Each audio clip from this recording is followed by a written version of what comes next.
Krim, balik lagi nih di konten podcast Kriminologi Universitas Budi Luhur. Udah lama nih kita nggak bahas-bahas tentang kejahatan yang baru-baru ini kejadian nih. Kalau Sobat Krim belum tahu, ada yang tahu nggak nih kejadian ada seorang laki-laki yang melakukan kejahatan terhadap seorang perempuan nih di ranah publik, apalagi di situ ada anak kecilnya nih. Kalau belum tahu videonya, lihat cuplikan berikut ini.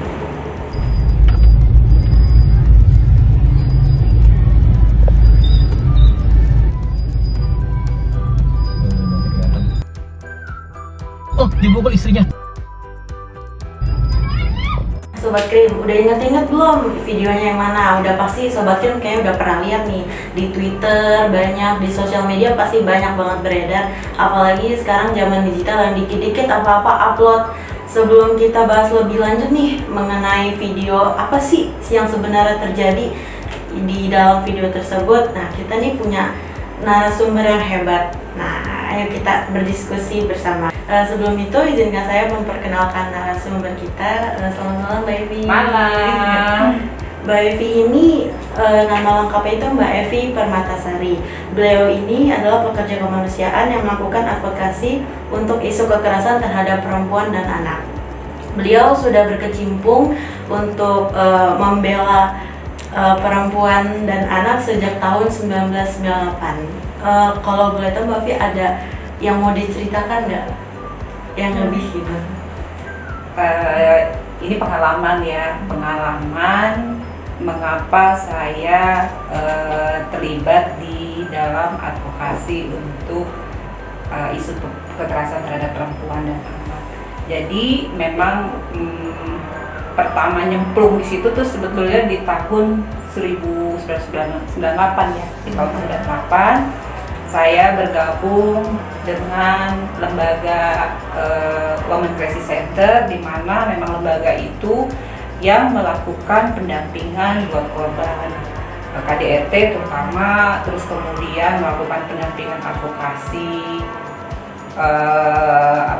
hukum, pendampingan ke rumah sakit gitu ya. Terus termasuk juga ada shelter di situ. Jadi misalnya ada kasus KDRT, kemudian dia butuh tempat tinggal sementara, dia akan di situ, kemudian sampai melakukan proses-proses pendampingan tadi itu. Selain itu juga saya seorang konselor ya yang melakukan konseling buat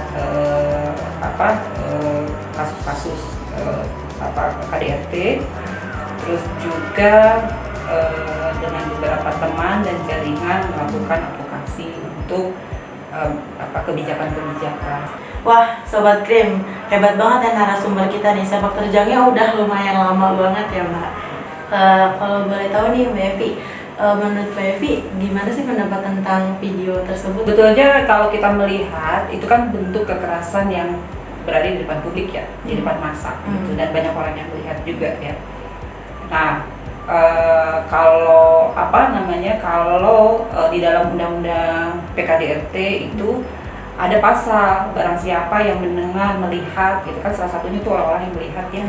Melihat itu harus meminimalisir atau harus bisa mencegah kekerasan itu berlanjut gitu. Seharusnya itu dilakukan oleh orang yang melihat, apabila dia melihat atau dia mendengar, sehingga tidak terjadi kekerasan yang berlanjut. Jadi harus ada pencegahan gitu, sebetulnya itu. Terus kemudian ada upaya-upaya masyarakat sebetulnya yang sudah ada payung hukum di Undang-Undang PKDRT itu. Jadi kalau dulu kan kalau ada kasus kekerasan dalam rumah tangga kan dianggapnya satu yang nggak boleh dicampur aib gitu ya, atau nggak, itulah urusan keluarga gitu ya, itu urusan keluarga, nggak boleh ikut nih tetangga gitu kan, atau bukan urusan gua, nanti gua kena masalah gitu. Nah, sejak 2004 undang-undang itu muncul, justru itu payung hukumnya ada. Jadi barang siapa masyarakat bila melihat mendengar itu harus berupaya untuk mencegah gitu, minimal melakukan pencegahan. Kalau misalnya itu ada di tingkat rumah sekitaran gitu ya, ada RT atau RW, itu misalnya bisa melaporkan ke RT terdekat gitu ya, RT terdekat, RW, terus kemudian kalaupun misalnya ada terjadi kekerasan yang lebih berlanjut lagi, dia juga bisa membantu untuk melaporkan ke polisi misalnya, kalau misalnya itu harus dicegah. Jadi kalau melihat kasus seperti itu memang harus ada upaya dari masyarakat sekitar gitu, tidak hanya menonton, minimal dia harus melerai. Iya, kalau misalkan saya yang lihat di video tersebut itu biasanya masyarakat itu dikenal kayak ada bystander ya Mbak Evi, kayak itu sih ada nggak sih hal yang bisa diatasi untuk mengatasi kayak bystander para saksi gitu yang ada di TKP? Itu kan nanti kan proses ya kan, itu kalau misalnya kalau ada yang kasus seperti itu, kalau misalnya ada yang melaporkan gitu, itu sebetulnya kalau untuk kasus delik aduan itu bukan korban bukan hanya korban yang bisa melaporkan, tapi orang yang melihat juga bisa melaporkan gitu. Jadi sebetulnya masyarakat itu juga bisa melaporkan si pelaku itu gitu. Terus kemudian juga udah nggak perlu takut lagi sebetulnya sih untuk melaporkan kalau kasus-kasus kekerasan di publik gitu yang ada saksinya ya, masyarakat itu sendiri gitu. Sebetulnya itu ada bisa dilaporkan walau bukan si korbannya sendiri ya yang melaporkan, tapi orang yang melihat juga bisa gitu untuk kasus KDRT itu. Menurut Mbak Evi, kalau bagi masyarakat yang ada di TKP menyaksikan, apakah ada solusi gitu untuk misalkan kayak menyadarkan masyarakat bahwa hal kekerasan itu harus segera dilerai, bukan hanya ditonton, diupload ke sosial media? Pasti harus gitu ya. Ya kalau misalnya kita ada yang berkelahi terus kemudian kita lewatin aja babak belur ya orang-orang ya, yang maksudnya yang si perempuannya itu gitu kan, tanpa harus ada yang berani yang melerai. Jadi memang di sini ya, kita sebetulnya diharapkan tidak tinggal diam ketika melihat kekerasan itu terjadi di depan mata kita.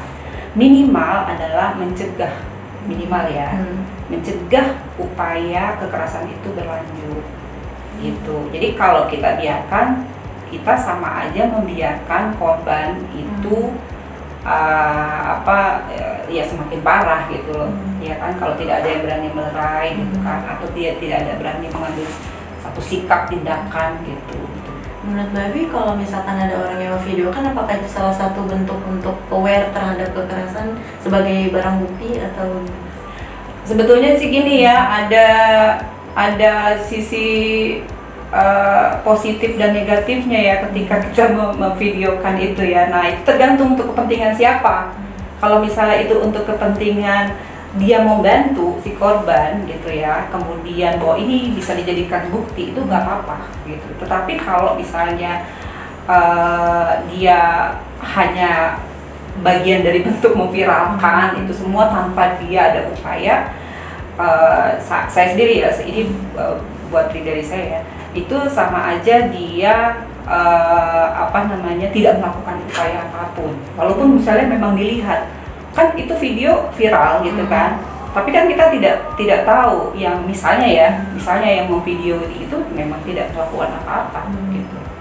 Tuh, tetapi kalau misalnya dia berupaya untuk memang tidak sengaja juga memvideokan, tapi juga dia berupaya untuk membantu gitu ya, karena itu juga bisa dijadikan bukti gitu ya, itu juga bisa di situ.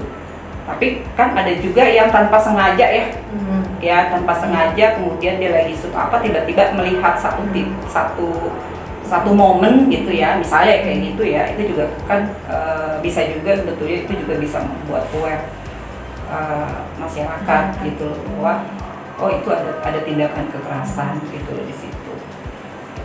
Aku tuh baru nemuin nih ada satu fakta yang beredar bahwa ternyata mereka ini bukan lagi pasangan suami istri nih Mbak Evi, melainkan sudah cerai tapi masih berhubungan karena adanya masalah hutang atau ekonomi. Nah, kalau misalkan kasus seperti ini tuh tetap dinamakan kekerasan dalam rumah tangga dan bisa dikenakan UU PKDRT atau hanya menjadi kasus penganiayaan? Kalau misalnya ternyata benar-benar ya, kalau ternyata memang di dalam hukumnya, putusan hukumnya dia memang benar-benar sudah sah bercerai, berarti kan dia bukan suami istri lagi ya, gitu. Nah, dia tidak bisa memang dimasukkan di dalam undang-undang PKDRT, tapi dalam kasus penganiayaan dia masuknya ke RUKHP itu. Tetapi tetap dia karena dia melakukan kekerasan yang di area publik juga, bahkan sebetulnya itu berlapis gitu loh untuk kekerasannya itu gitu. Nah, karena itu kan dilakukan oleh orang lain ya kan, yang bukan dari keluarganya gitu ya. Jadi tetap aja bisa dilakukan tindak pidananya kepada si pelakunya itu. Aku mau nanya nih Mbak Evi, kalau misalkan nih ada nih sobat krim di luar sana atau siapapun nih yang nonton ini pernah ada dalam posisi menjadi korban nih, apa sih yang harus dilakukan saat kita mendapat kekerasan di ruang publik? Oke. Kalau misalnya kita ada gitu yang mendapatkan kekerasan di ruang publik, memang sebetulnya segera mungkin meminta pertolongan kepada orang yang ada di sekitar situ. Atau kalau misalnya kita bisa melihat ada petugas keamanan, gitu, atau ada satpam, atau ada orang yang kira-kira bisa membantu, kita harus bersegera mungkin meminta pertolongan itu, gitu ya. Tidak diam, gitu ya, tidak diam, dan kemudian juga harus berani untuk melaporkan kekerasan itu terjadi, gitu, melakukan tindak pidananya juga kepada si pelakunya, gitu, agar misalnya bisa aja membuat si pelakunya jerak, gitu kan ya. Itu dan kalau misalnya diperlukan, karena kan sekarang ada teman-teman lembaga bantuan hukum gitu ya, ada LBH Apik gitu kalau di Jakarta ya, ada LBH Apik di Jakarta, ada LBH Jakarta gitu. Terus kemudian itu juga bisa dimintain bantuan untuk melakukan pendampingan hukumnya. Terus kemudian juga bila memerlukan kebutuhan konseling psikologis gitu ya, ada teman-teman di Yayasan Puli, bahkan ada di beberapa wilayah itu ada yang namanya P2TP2, di DKI itu ada, di Tangsel juga ada gitu. Oke, terakhir nih Mbak Evi, pesan-pesan apa sih yang ingin Mbak Evi sampaikan nih untuk perempuan-perempuan di luar sana yang mungkin mengalami kekerasan nih tapi masih takut untuk lapor gitu? Oke. Jangan takut ya sebetulnya, karena bukan kita yang salah. Terus kemudian harus berani, jangan diam gitu, minta bantuan kepada orang-orang yang bisa dianggap atau yang dianggap mampu untuk membantu, atau juga bisa mengontak lembaga-lembaga yang tadi, pengada layanan tuh. Silakan, bisa konseling di situ, bisa melakukan upaya-upaya hukum atau konsultasi hukum nanti harus seperti apa gitu ya. Jadi jangan diam gitu, dan harus cerita juga. Dan satu lagi, itu bukan kekerasan yang terjadi kalau misalnya itu di dalam rumah tangga, itu bukan aib ya, jadi bukan sebuah aib yang harus dipendam, yang tidak boleh orang tahu gitu ya. Karena kalau orang tidak tahu, dia akan masuk dalam lingkaran kekerasan, namanya lingkaran KDRT gitu. Dia akan mengalami itu, siklus itu terus-terusan sepanjang hidupnya kalau dia tidak bisa memutuskan mata rantai itu. Jadi bergerak untuk bisa memutuskan mata rantai kekerasan dalam rumah tangga. Begitu. Wah, keren banget nih podcast kita kali ini nih. Apalagi narasumbernya keren banget Mbak Evi. Terima kasih banyak atas ilmu yang bermanfaat. Oke, kalau gitu sampai ketemu lagi di next podcast selanjutnya. Dadah.